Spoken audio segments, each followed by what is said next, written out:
Thank you, Mr. Speaker. It's going to be no surprise that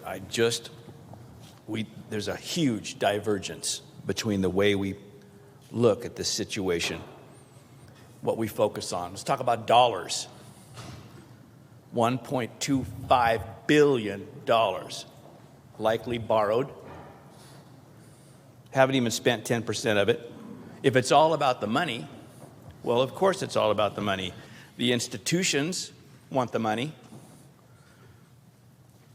My hair cutter has her husband go into the hospital for a shoulder reattachment, and in her presence is told, be sure and mark this as a COVID. She asks, what do you mean? And all she gets is a shrug of the shoulders. That's the world we live in. Because hospitals need the money. Why do they need the money? Because they're not doing anything else. This declaration should have been done 2 months ago, because each and every item in the gentleman on the second floor's proclamation have not come to pass. None of the facilities named in that proclamation are overburdened. None have even come close to being overburdened. The idea that somehow we are not an equal branch with the other two, well, that can be debated. But to pretend that we can't make the determination for ourselves that 1008 specifically says we may do this at any time. To assume for a moment that the reason we are here does not have any bearing on the emergency, the reason that this extraordinary session is here has no bearing on the emergency, is to mistake the very foundation for what we're doing here. This emergency declaration created the situation that we're in, not the virus. The reaction to the potential damage of the virus, the government's. Oh, isn't that normal for the government to create the problem and then figure out a solution? It's always more draconian. It's always more expensive. FEMA money, CARES money. But we don't have to worry about that because it's not Idaho money, even though, obviously, Idaho taxpayers are paying primarily the interest on the money that's being borrowed and then given to us, gratuitously given to the state.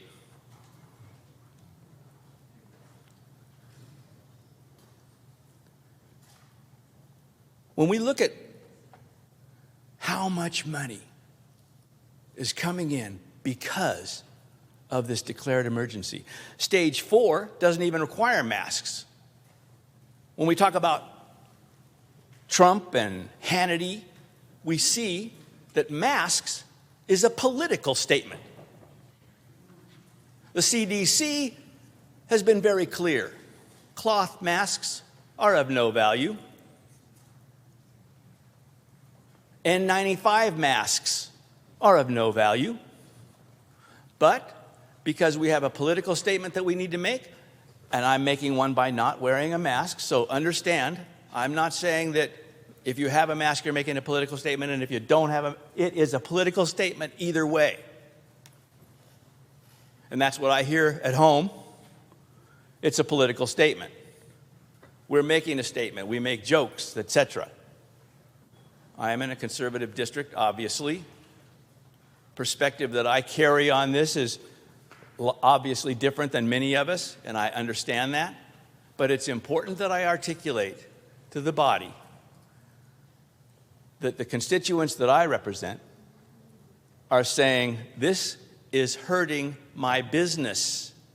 I am unemployed, and yet the hospitals are going wanting. The hospitals are so desperate that they're making up the statistics, which, by the way, I agree with a good representative from 17. Come next session, we need to do some auditing. We need to get to the bottom of what these agencies and these hospitals and these providers are doing to create a bigger mess than it already is. At that time, there'll be questions about wasting our time. There'll be questions about whether we should be bothering with this. And yet, if we continue down this path as a body, we're going to continue to be the junior branch of government. This can't be. This cannot be. What's important to me, and yes, I think the Declaration should pass, and I don't know what the body on the other side is going to do, but what's important to me is that this is a determination that the body must make. The House must address this issue and come to a conclusion one way or another, whether we believe, as an equal branch of government, that someone has overstepped their authority constitutionally with respect to separation of powers, the idea that somehow statutes can be just changed, altered, suspended by the gentleman on the second floor, is astounding to me. That even anyone in this body for a moment thinks that we're a junior branch, that we've got to ask permission to do anything. Well, again, it's astounding to me because I have a different perspective. I look at things slightly differently, obviously.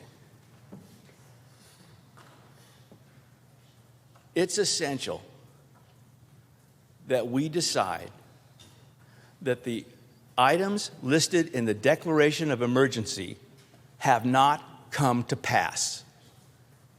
It's essential to recognize that 1008 says that we have this power at any time.